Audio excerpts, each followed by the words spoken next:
Hello everyone, welcome back to my YouTube channel let's teach people में आप सभी का स्वागत है। My name is Renu Kakkar. Today in this video in CTET preparation for SST and other subject. First of all सबसे पहले हम यहाँ पे करने जा रहे हैं एसएसटी जो मेन सब्जेक्ट है पेपर 2, जो जिसमें बच्चों का मार्क्स और स्कोरिंग नहीं आ पाते। हम स्टेप बाय स्टेप चलेंगे। जो सब्जेक्ट आएंगे जिसमें जिसमें मेन टॉपिक है वो ही करवाया जाएगा थ्योरी के थ्रू। देन प्रीवियस ईयर की प्रैक्टिस करेंगे, क्योंकि प्रीवियस ईयर की प्रैक्टिस करना बहुत ही इंपॉर्टेंट है। मैंने इससे पहले सारे सब्जेक्ट की प्रीवियस ईयर के जो है पेपर 1, लैंग्वेज 1 और language 2 plus CDP plus SST के डाल दिए। अब रहता है ईवीएस और मैथ्स जो पेपर 1 का है। पेपर 2 के साइंस का सिर्फ एक जनरली मैं बता दूंगी, क्योंकि सब्जेक्ट जिसका नहीं होता तो सिर्फ क्वेश्चन का पैटर्न बता दूंगी किस तरीके से है, लेकिन वो मैं पढ़ाऊंगी नहीं। अब यूट्यूब पे बहुत सारी वीडियो है, आप वहाँ पे पढ़ सकते हो। बहुत सारी वीडियो में आपको अगर मुझे कमेंट्स करोगे तो मैं ज़रूर बताने की कोशिश करूँगी। तो फर्स्ट ऑफ ऑल हम आज पढ़ने जा रहे हैं एसएसटी एनसीईआरटी बुक्स को फॉलो करते हुए। हम यहाँ जो पढ़ेंगे वो क्लास 6 की, ध्यान से सुनिए, हम क्लास 6 की जो है जो जो आपका कंबाइंड बुक्स दे दी है आपकी बार, जो न्यू सिलेबस के अकॉर्डिंग है, हम उसको पढ़ने जा रहे हैं। उसमें अलग अलग है, कुछ टॉपिक्स ज्योग्राफी, कुछ हिस्ट्री और प्लस कुछ आपके सिविक्स से है।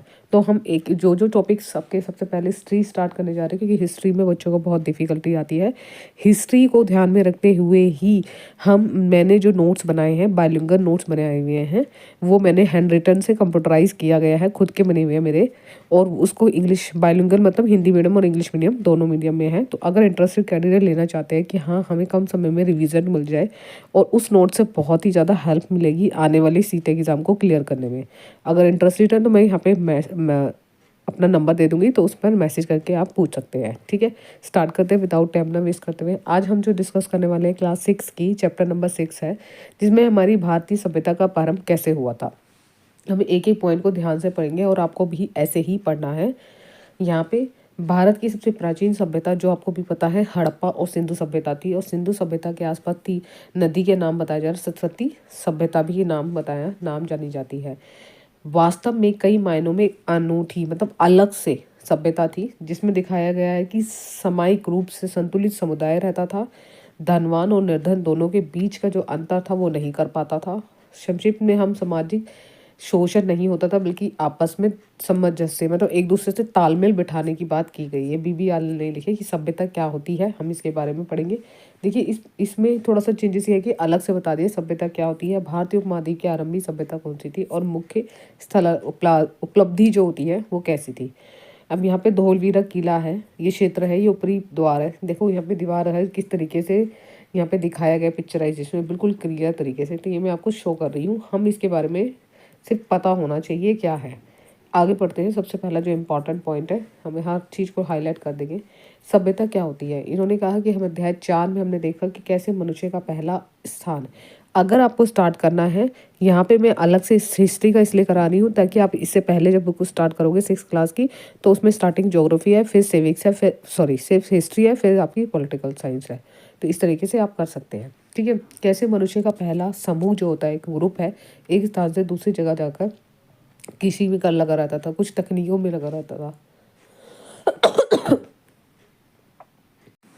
किस तरीके से पहले के लोग जो थे कुछ किसी में लगे रहते थे, कुछ एक जगह से दूसरी जगह जानवरों को लेकर चराहा करते थे। तो उसी के बारे में यहाँ पे बताया गया है। जैसे भवन का निर्माण करते थे, धातु का निर्माण करते हैं। अब धातु विज्ञान क्या होता है, धातु विज्ञान यहाँ पे एक्सप्लेन किया है, इसको पढ़ना बहुत जरूरी है, एक एक पॉइंट को समझना है।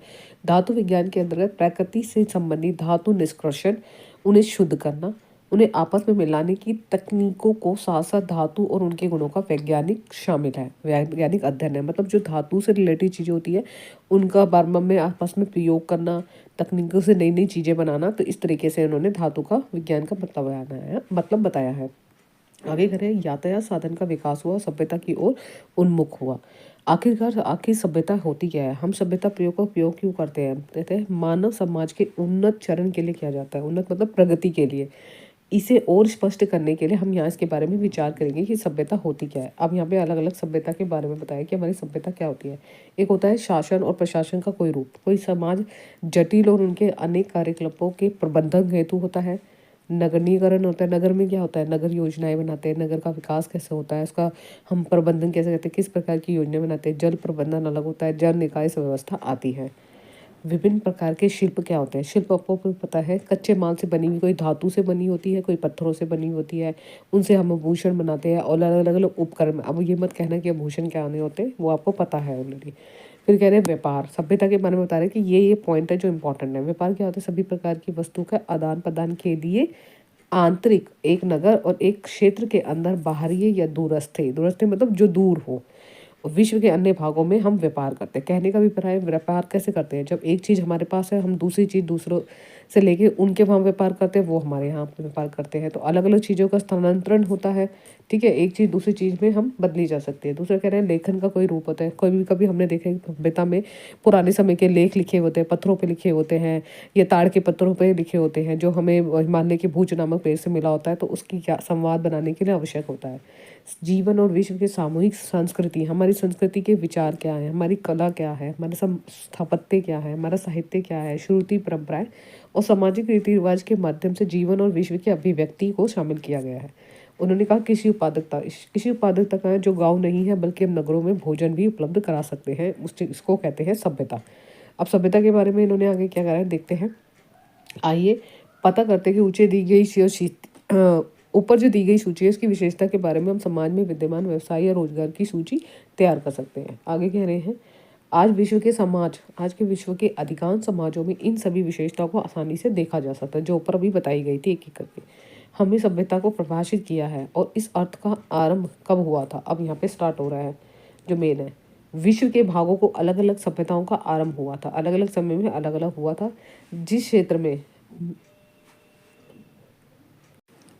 जिस क्षेत्र में मेसोपोटामिया की बात हुई है, यानी कि जो इराक और सीरिया के नाम से जाना जाता है, ये 6000 साल पहले इनकी सभ्यता का प्रारंभ हुआ था। याद रखना इसे।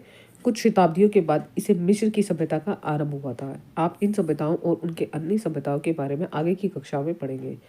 प्राचीन उन सभ्यताओं को बहुत ही बड़े योगदान और प्रगति के ही कारण ही मानवता आज वर्तमान समय में स्थिति पहुंच चुकी है। केवल हमें भारतीय उपमहाद्वीप और उत्तर पश्चिम क्षेत्रों में दृष्टि डालेंगे जो हमारी कहानी से आरंभ होती है। ये यहाँ पे बता रखा है कि इराक और जो उसकी सीरिया के आसपास की सभ्यता का प्रारंभ कब हुआ था, 4000 साल पूर्व। मिस्र की सभ्यता का 3000 साल पूर्व और सिंधु सरस्वती सभ्यता का हुआ था आरंभ, जो हमारे बताए गए 2000 से। अब यहाँ से 2600 से उन्होंने टोटल बताया कि 2600 से 1900 से संवत पूर्व सिंधु सभ्यता का समय दर्शाती समय रेखाएं हैं, ठीक है, ये ध्यान रखना जरूरी है। अब है गांव से नगर, गांव कैसे बसे। और उस समय सिंधु सभ्यता के जो आसपास का एरिया था, उस समय हमें उन्हें भारत और पाकिस्तान में विभाजित कर दिया था और सिंध जो था वह पाकिस्तान में था। तो इसके विशाल मैदानों को सिंधु नदी और उसकी सहायक नदी से संचित किया जाता था। मतलब कहने का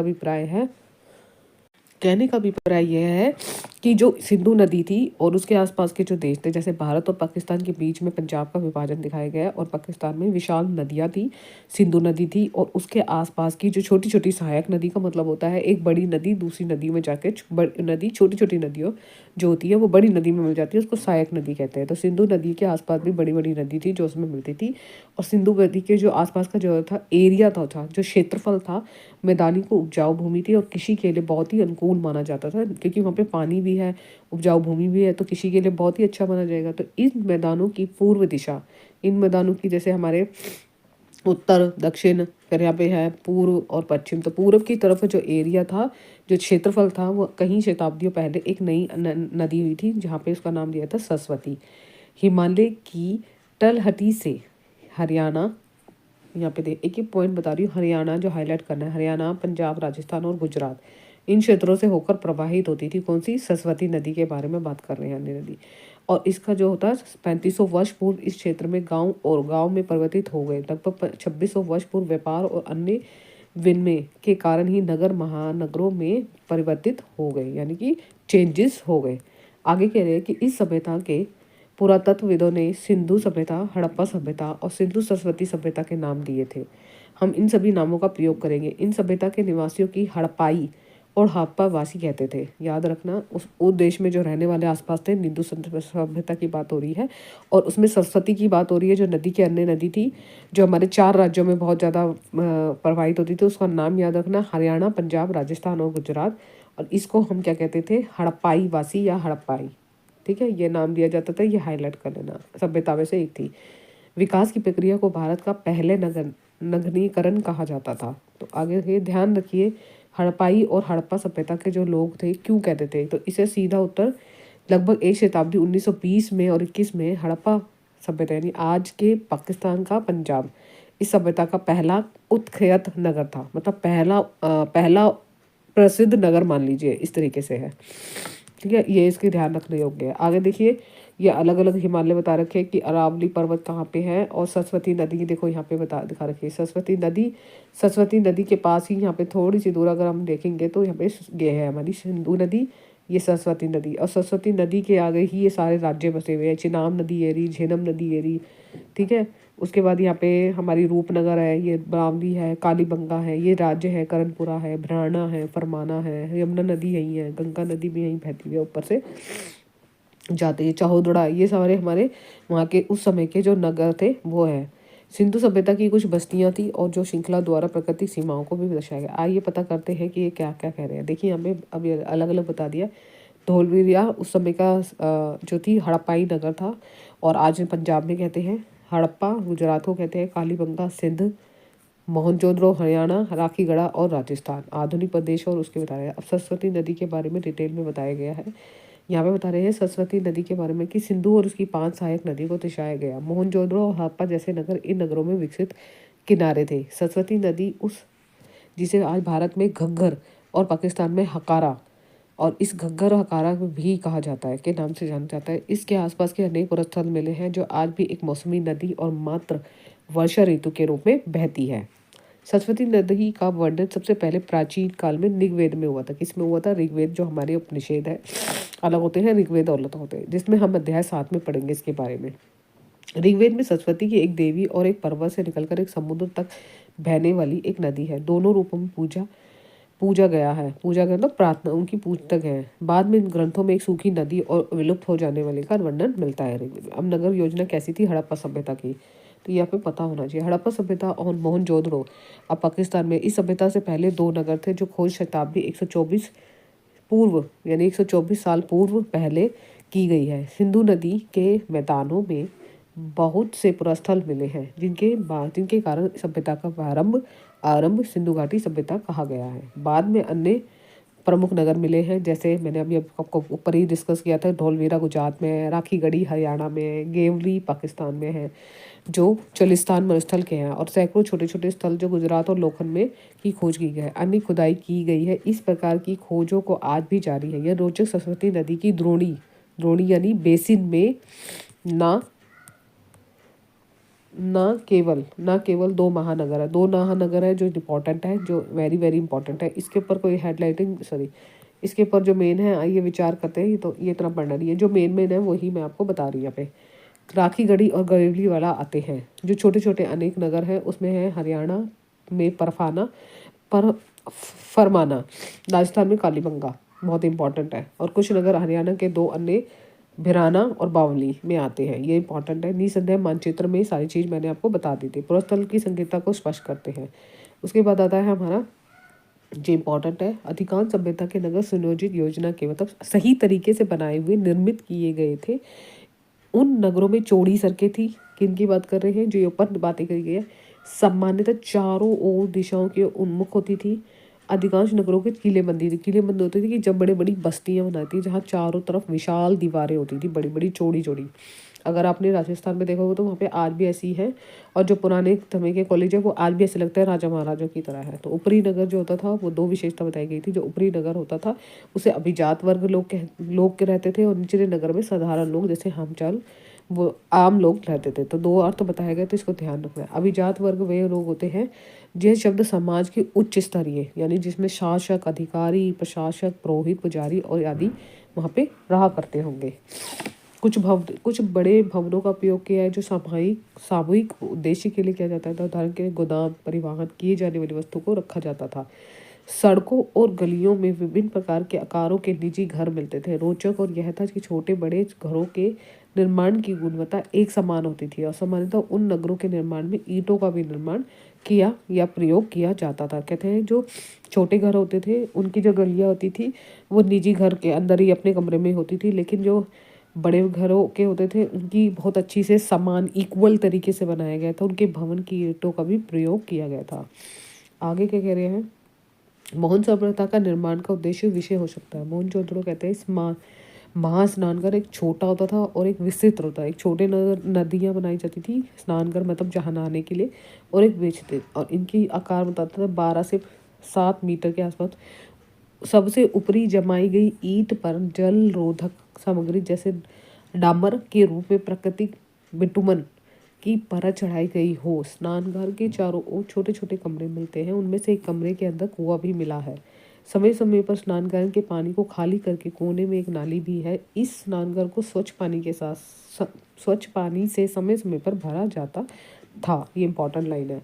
तो ये तरीके की पिक्चर दिखाई दी गई है। ये कालीबंगा राजस्थान के निचले नगर में एक चौड़ी सड़क है। देखिए निचले नगर जो नीचे की तरफ होते हैं जिसमें सामान्य लोग रहते थे, और अभिजात वर्ग जिसमें अच्छे शासक पदाधिकारी प्रबंधक वगैरह रहते थे।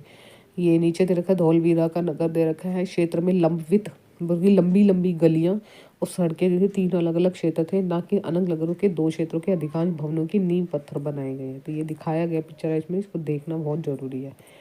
ये दिया गया है मोहनजोदड़ो का महास्नानघर, कहीं छोटे होते थे और कहीं बड़े बड़े स्नानघर। आगे कह रहे हैं इस निर्माण का उद्देश्य क्या रहा होगा। तो ये इंपॉर्टेंट पॉइंट है, ध्यान रखिए। पुरातत्ववेताओं ने अनेक संभावित व्याख्यान प्रस्तुत किया है। सार्वजनिक स्थल के लिए स्नानघर, केवल राजसी परिवार के लिए स्नानघर, धार्मिक कार्यों के उपयोग होने वाले स्नानघर। हालांकि पहला व्याख्यान इस कार्य नहीं था, क्योंकि पाया गया था कि इस नगर के अधिकांश घरों में स्नानघर बने हुए होते थे। मतलब उन्होंने पहला नहीं लगा होगा, बाद में लगा। आइए पता करते हैं कि अब इनके बारे में आगे पता करते हैं कि जल प्रबंधन कैसे होते हैं। अब जल प्रबंधन के बारे में जो मैंने आपको पहले ही बताया था, हड़प्पा सभ्यता में जल का प्रबंध क्या था। जल को स्वच्छ को महत्व देते थे। उनके घरों के स्नान के लिए अन्य स्नानघर हुआ करते थे। ये नगर जल निकासी प्रणाली में जुड़े हुए होते थे और साधारण सड़कों के नीचे होती थी, और उसमें अपशिष्ट जल बहता था। मतलब जो गंदा जल था वो अलग से डाल दिया था और उसे फेंककर बाहर की तरफ चला जाता था। तो ये दिखा रहे हैं कि जल की विशेषता की समाज में और उनके अंगों को चरवट, यानी लोथल में गुजरात के नल निकासी प्रणाली। मोहनजोदड़ो में लोग ईंटों से बनाए कुओं में पानी निकाला करते थे, ठीक है। किंतु अन्य क्षेत्रों में क्या होता था, अन्य क्षेत्रों में तालाब, पास झरनों और मानव निर्मित जलाशयों से पानी लेते होंगे। धौलवीरा में नहीं, गुजरात और कच्छ में रण में है 73 मीटर लंबा सबसे बड़ा जलाशय मिला है। ये इंपॉर्टेंट पॉइंट है, तो स्टार लगा देती हूँ। जलाशय मतलब होता है कि विषीय प्रकृति को कृत्रिम स्थान जहाँ जल का भंडारण किया जाए, जल को इकट्ठा करके रखा जाता था। ये होता है, इंपॉर्टेंट है। तो जो इंपॉर्टेंट है वो मैंने हाईलाइट कर दिया। अगला कह रहे हैं धौलवीरा। धौलवीरा में पत्थरों यहाँ तक कि चट्टानों को काटकर कम से कम 6 विशाल जलाशयों का निर्माण किया जाता था। इसमें से अधिकांश को कुशल जल और संचय वितरण के लिए भूमिगत नदियों से जोड़ा जाता है। कहने का अभिप्राय है एक बड़ा नदी है, ठीक है, जो चट्टाने उसको किसके जोड़ा जाता है, उसे कम से कम और जलाशय जो बहते हुए हैं पानी में, उसमें उसके साथ नालियों में उसको जोड़ा जाता है कि गंदा जल उधर की तरफ से भाग के चला जाए। ये इस तरीके से धौलवीरा की चट्टानों को काट के, ये देखो, और उसमें 33 मीटर लंबा जल विषय बना दिया। ये देखिए, ये पिक्चराइजेशन में दिखाया गया, तो ताकि आपको पता चल सके। ये रहा। आगे देखते हैं क्वेश्चन क्या कह रहे हैं। आइए विचार करते हैं कि जलाशय में कैसे लोग, अब यहाँ पे जलाशय के बारे में बता दिया, अब यहाँ पे बता रहे हैं, हाईलाइट कर देती हूँ मैं पॉइंट को हाईलाइट करना बहुत ज़रूरी है, ठीक है। जो मैं हाईलाइट करूँगी वो ध्यान रखना है, ये शेयर भी कर दूँगी। हड़प्पा वासियों ने क्या खाते थे। अब वे अपनी बस्तियों में बड़ी या छोटी नदियों के किनारे बसाई जाती थी। यह सिर्फ जल स्रोतों तक आसानी तक पहुँचने के लिए नहीं, बल्कि किसी की दृष्टि से भी एक औचित्यपूर्ण विकल्प रहा होगा, क्योंकि नदियाँ अपने आसपास की भूमि को उपजाऊ बनाती है। पुरातात्विक खोजें ये दर्शाती है कि हड़प्पा वासी दलहन और अनेक किस्म की सब्जियों के अतिरिक्त जौ, गेहूं, कुछ मोटे अनाज, बाजरा और कभी कभी धान जैसे अनाज की खेती करते थे। यूरोप और एशिया को जोड़ने वाले जो देश था उसमें कपास उगने में सर्वप्रथम है। ये इंपॉर्टेंट है, हाईलाइट। जिनका उपयोग कपड़ा बुनने में उपयोग किया जाता था, और उन्होंने हल सहित खेत के कहीं उपकरण पाए गए हैं। कहाँ पाए गए हैं? हड़प्पा सभ्यता, जिसमें कुछ लोग आधुनिक समय में किसानों द्वारा प्रयोग में भी लाए जाते हैं। दलहन मतलब होता है फसल की एक सेम होती है, या जिसमें सेम या मटर के दानों या दालें सम्मिलित किए जाते हैं, उसको कहते हैं दलहन। ठीक है, ये इस तरीके की हल का प्रयोग किया जाता था जो मिट्टी की बनी होती थी। हरियाणा में बनावली में प्राप्त हुआ, तो ये ध्यान रखना है कि कहाँ कौन सी चीज़ प्राप्त होती है, आपके माइंड में पता होना चाहिए। ठीक है, अगला क्वेश्चन है, अगला मतलब अगला हेडिंग है, यह गहन कृषि अधिक सैकड़ों छोटे ग्रामीण स्थलों गांव और द्वारा संचालित की जाती थी। अभी की तरह तब भी ग्रामीण क्षेत्रों में कृषि उपज प्रतिदिन उपलब्ध होने पर नगर जीवित रह सकते थे। हड़प्पा सभ्यता के वासियों ने मांस के सेवन के लिए अनेक पशुओं को पाला और मछलियों के लिए अनेक नदियों और समुद्र पर निर्भर रहते थे। खुदाई में बड़ी संख्या में पाई जाने वाले पशुओं की हड्डियां और मत्स्य जीव वाष्म जो मरे हुए होते हैं ना, उनके उसके उनके उनसे पता चलता है कि लोग क्या खाते थे, किस तरीके के जानवर पालते थे और किस तरीके का पालन करते थे। तो पालन मतलब किस तरह के पशुओं को पालते थे, मत्स्य यानी मछलियों को पालने वाले के लिए। ठीक है, ये ध्यान रखना। हड़प्पा सभ्यता के खाने पकाने के पात्रों में क्या होता था? मिट्टी के पात्रों को अनेक वैज्ञानिक जांच के प्रश्नों से उत्तर मिलता है कि प्रत्याक्षी दूध दूध के लिए अप्रत्याक्षी जल, हल्दी और अदरक और केले दोनों प्रकार के अवशेष मिले हैं। यानी कि अगर जो दूध है वो हमारे प्रत्याक्षी है, जो अप्रत्याक्षी है जहाँ पे जिसमें थोड़े बहुत अवशेष मिले वो है। उनके भोजन में बहुत ही बहुलता मतलब बहुत ही ज़्यादा विविधता थी, बहुत ज़्यादा मौजूद थे। ठीक है, अब है इनका व्यापार करने का तरीका। हड़प्पा सभ्यता के व्यापार के लिए इम्पोर्टेंट है। हड़प्पा सभ्यता ने न केवल अपनी सभ्यता और आसपास में दूर के अन्य लोगों में, बल्कि भारत के भीतर और बाहर की अन्य सभ्यताओं संस्कृति के साथ सक्रिय रूप से व्यापार करते थे। क्या क्या करते थे? आभूषण, लकड़ी, दैनिक उपयोग की कुछ वस्तुएं, सभ्यता सोने, अन्न, कपास और कुछ खाद्य वस्तुओं का निर्यात करते थे। निर्यात एक आयात होता था कि बेचना, और निर्यात होता है कि अपने दूसरे शहर में। सर्वाधिक प्रिय आभूषण कैलिनिया के मोती, अधिकतर गुजरात में पाए जाने वाले लाल रंग के अल्प मूल्यवान पत्थर, और हड़प्पा सभ्यता के कारीगरों ने फिर उनमें छेद करने की तकनीकी भी विकसित थी। और वो क्या करते थे? धागे, ताकि धागे को डालकर और उन्हें अच्छी तरह से सजाया जा सके। शंखों से क्या बनाते थे? चूड़ियाँ बनाई जाती थी। शंख का खोलकर सख्त होता था। उन चूड़ियों को बनाने के लिए परिष्कृत तकनीकी की आवश्यकता होगी। तो ऑब्वियसली जिसको नॉलेज होगी, जिसको जानकारी होगी, वो अच्छी तरीके से इन चीज़ों को बना पाएगा।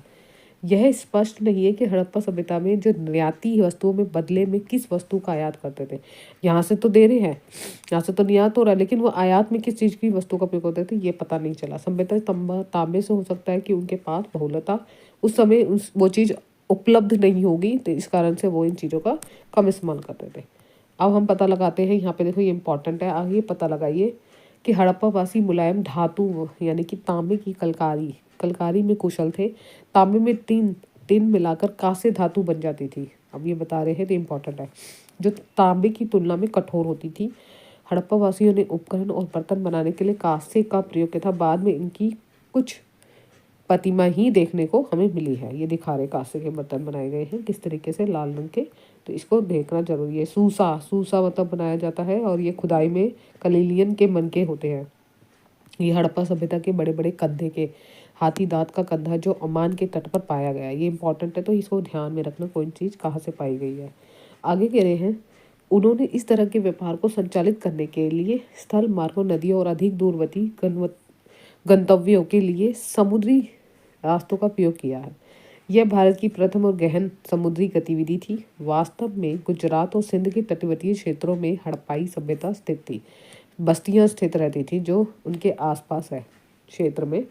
अब कह रहे हैं कि गुजरात में एक स्थित थी लघु बस्ती, जिसका नाम था लोथल। लोथल में आश्चर्यजनक 217 मीटर लंबाई और 36 मीटर चौड़ाई का एक विशाल बेसिन पाया गया है। इसकी लंबाई फुटबॉल के दोनों देशों से थोड़ी अधिक थी, और बेसिन में बंदरगाह जैसी संरचना अवश्य रही होगी। इसका इस्तेमाल नाव के माध्यम से वस्तु के आयात निर्यात के लिए किया जाता होगा।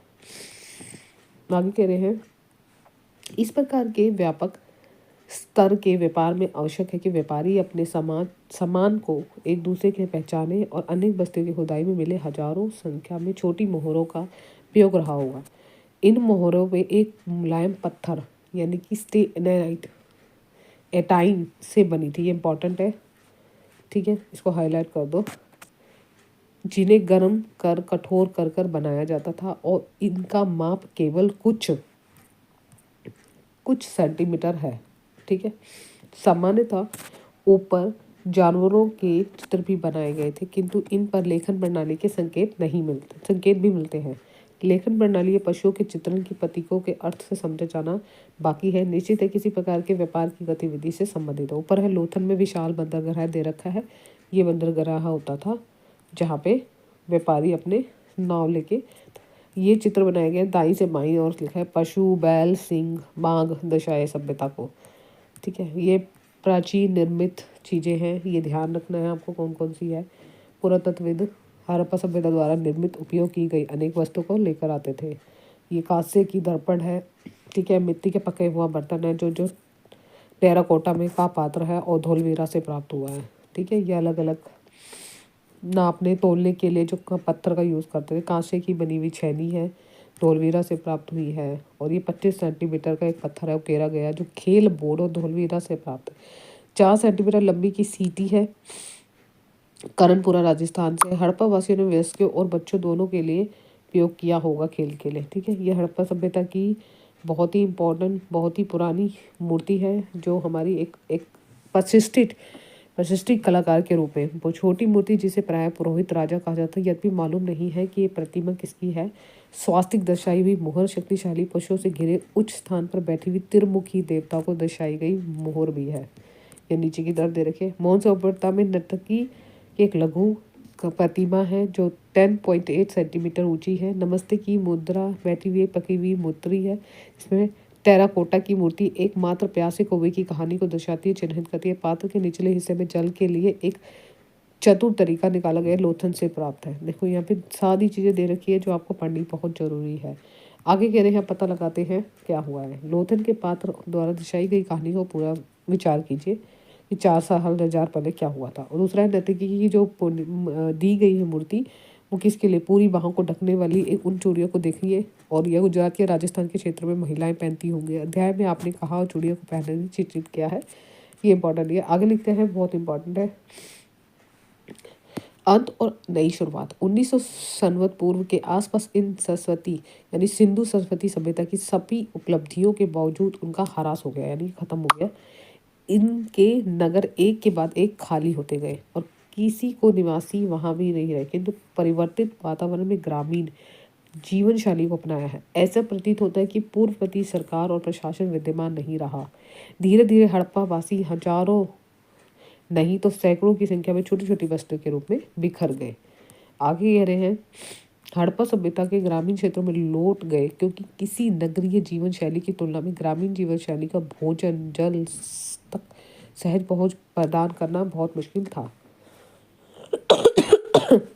तब से लेकर अब तक के नगर भोजन और कभी कभी जल आपूर्ति के लिए गांव पर ही निर्भर रहते थे।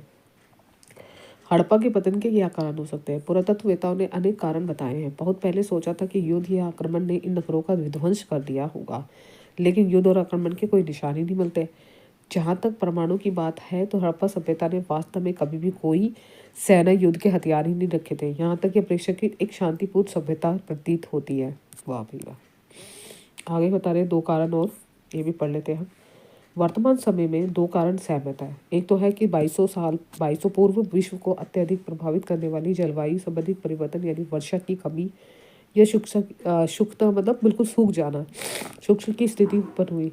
किसी कार्य को अधिक कठिन बनाया गया होगा। नगरों की ओर से खाद्य पूर्ति की कमी आई होगी। दूसरा, सरस्वती नदी का मध्यम बेसिन जो नदी थी वो सूख गई होगी। कालीबंगा और बनावली जैसे नगर अचानक छोड़ दिए गए होंगे। अन्य कारण भी हो सकते हैं, लेकिन ये 2 कारण हमें याद दिलाते हैं कि हमें कल्याण के लिए अपनी जलवायु और पर्यावरण पर कितने निर्भर है।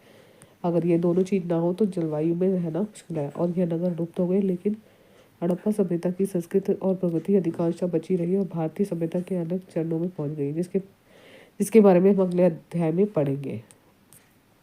आगे कह रहे हैं ये पॉइंट्स दे रखे हैं। आगे बढ़ने से पहले हम कुछ पॉइंट्स पढ़ लेते हैं, इन्होंने हाईलाइट करके दे रखे हैं।